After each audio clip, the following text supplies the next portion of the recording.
School level के जितने भी कम्पिटिटिव एग्ज़ाम्स हैं उनका सीज़न एक्चुअली स्टार्ट हो चुका है।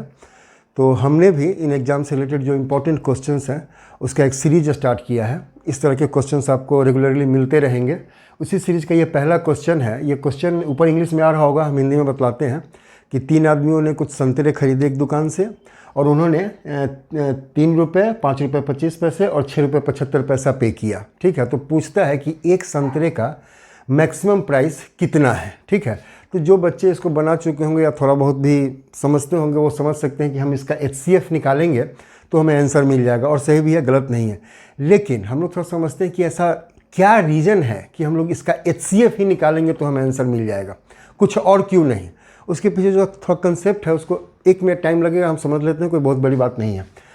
देखो 3 रुपये, इतने 3 आदमी ने इतने रुपये दिया। हम लोग भी कहीं यदि किसी दुकान पे जाते हैं ना, कुछ सामान खरीदते हैं, तो हम लोग जो पे करते हैं एक्चुअली वो 2 चीज़ का मल्टीप्लिकेशन होता है। एक तो जो सामान हम खरीद रहे हैं उसके एक क्वांटिटी का, एक चीज़ का प्राइस कितना है, और जितनी क्वांटिटी हम लोग लेते हैं उसको उससे मल्टीप्लाई कर देते हैं। जैसे यदि कोई पेंसिल खरीदी हमने तो एक पेंसिल की कॉस्ट यदि 10 रुपये है, और यदि 5 पेंसिल खरीद रहे हैं तो 10 गुने 5 करते हैं, 10 × 5 50 रुपीज़ को देते हैं, बात ख़त्म हो जाती है। उसी तरह जितने भी रुपए इन तीनों ने दिए, इसमें 2 चीज़ है हर एक में। एक तो जो एक संतरे का रेट होगा वो, और दूसरी जितनी क्वांटिटी उन्होंने खरीदी वो। देखो हम ध्यान से हम सबको ऐसे लिख रहे हैं। क्या है कि जितने भी रुपए इन्होंने दिए, एक यदि हम मान लें कि एक संतरे का प्राइस X है, ठीक है ना, हम लिख नहीं रहे हैं, समझाने वाली बात हम समझा रहे हैं। यदि X इसकी प्राइस है एक संतरे की और उसने क्वांटिटी खरीदी है वो भी हमें पता नहीं है, तो हम इसको A मान लेते हैं। तो X × A ये ₹3 के बराबर होगा। इसमें क्या है कि इसके लिए भी संतरे का रेट वही है, X ही होगा। ठीक है, इसने B क्वांटिटी खरीदी, कुछ अलग क्वांटिटी खरीदी तभी ना अलग पैसा दिया इसने। यदि क्वांटिटी सेम रहती तो वो भी 3 रुपये ही देता। इसकी क्वांटिटी कुछ अलग, इसने कुछ और पे किया। इसका मतलब इसके लिए प्राइस तो वही है एक संतरे का, लेकिन इसने कुछ और क्वांटिटी खरीदी तो हमने C मान लिया। अब जरा ध्यान से देखो, ठीक है ना, ये इस तीनों को मल्टीप्लाई करोगे उसकी वैल्यू मिलेगी। ठीक है ना, अब इस तीनों में देखो 3 का ये दोनों फैक्टर, 5 2 ये फैक्टर और 6.75 का ये दोनों फैक्टर है। तीनों में X जो है वो कॉमन है, ये कॉमन फैक्टर है। ठीक है ना, 3 में भी 5.25 मतलब X का मतलब संतरे का जो प्राइस है वो तीनों में कॉमन है।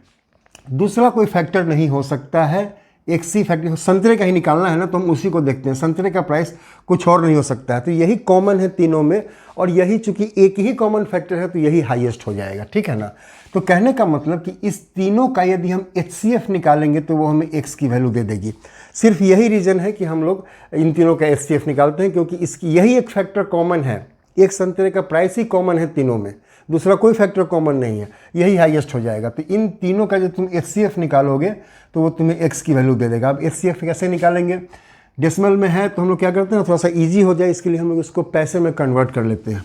तो 3 रुपीज़ का मतलब हो गया 300 पैसे, 5.25 रुपीज़ का मतलब हो गया 525 पैसे, और 675 का मतलब हो गया 675 पैसे।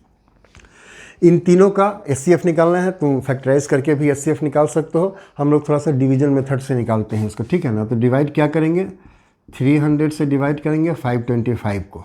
ठीक है, 1 टाइम जाएगा 300, ईजी है, ये 225 हो गया। 225 से फिर 300 को डिवाइड करेंगे 1 टाइम, 225 कितना हो गया 75 हो गया, और 75 से 225 को डिवाइड करोगे ये कट जाएगा, 2-3 बार में ही कट जाएगा ये। ठीक है ना, 15 और 22। ठीक है, तो इनका आया 75। अब 75 से 675 ये तो एक बार में ही कट जाएगा, 9 टाइम्स में 4 63 और 4 67। ठीक है, कट गया ये। कहने का मतलब 75। इनका जो HCF आया, X की वैल्यू HCF, ठीक है ना, ये जो है ये आया हमारे पास 75 पैसे, और यही X की वैल्यू होगी। X की वैल्यू मतलब प्राइस ये होगा मैक्सिमम। ठीक है ना, मैक्सिमम प्राइस ऑफ 1 ऑरेंज। तो जो भी इसने खरीदा है उसमें एक ऑरेंज का मैक्सिमम प्राइस यही 75 पैसा हो सकता है। इसको यदि रुपीज़ में लिखना है तो 0.75 रुपीज़ लिख सकते हो। ठीक है, तो इस क्वेश्चन का आंसर जो होगा सो एक संतरे का जो मैक्सिमम प्राइस है वो यही प्राइस हो सकता है।